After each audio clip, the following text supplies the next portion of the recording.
Okay, let's talk about something that's been absolutely blowing up the internet. It's this bizarre connection between Sean Diddy Combs and the actress Sydney Sweeney. So how did a simple court document spark this massive online conspiracy theory? Let's get into it. All right, so this is the big question, isn't it? You've probably seen this trending and thought, wait, what? Diddy and Sydney Sweeney? It seems totally out of left field, but there's actually a very specific and kind of boring reason this all happened.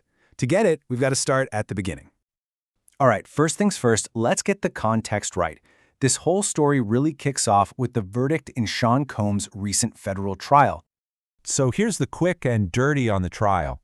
Combs was facing some really heavy federal charges. We're talking racketeering and sex trafficking.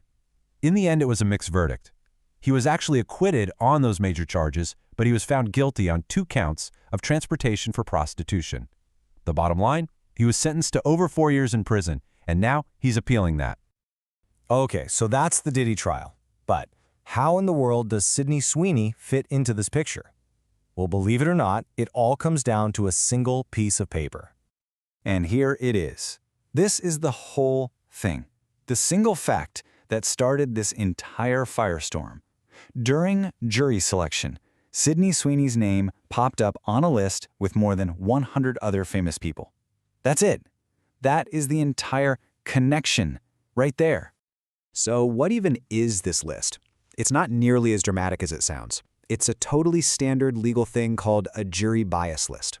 The court reads these names to potential jurors for one simple reason: to check for biases. It's basically them asking, hey, do you personally know any of these people? Would that affect your judgment? It is not a list of witnesses, and it's definitely not a list of people involved in the case. And this is the part that gets lost in all the noise online. This is absolutely crucial. After her name was read from that pretrial list, she was never, ever mentioned again. Not once.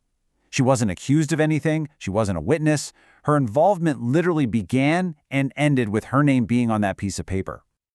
So, a name on a boring procedural court document, how does that explode into a viral conspiracy? Well, this is where the internet does what the internet does. As one source put it, social media just went feral. People started creating these wild theories out of thin air, connecting invisible dots. They were saying stuff like, if a celebrity stayed quiet about something totally different, it must mean they were secretly involved in Diddy's parties. It makes no sense. And, it follows this classic pattern, doesn't it? It's like a playbook for how online rumors get started. People start dissecting old photos, speculating with zero evidence, connecting things that have nothing to do with each other, and they latch it all onto a huge news story just to get clicks and spread those conspiracy vibes. Okay, let's just hit pause on the chaos for a second. Let's really break this down and separate what's real from what's just internet noise. I mean, the contrast is pretty wild when you lay it out. On one side, you have the rumor. Sweeney was in Diddy's orbit. But the reality? Her name was on a routine jury list. People said her team's silence was suspicious. The reality? That's just smart PR 101. You don't give baseless rumors oxygen by responding to them. And while the internet is spinning its wheels on this, what's Sydney Sweeney actually up to?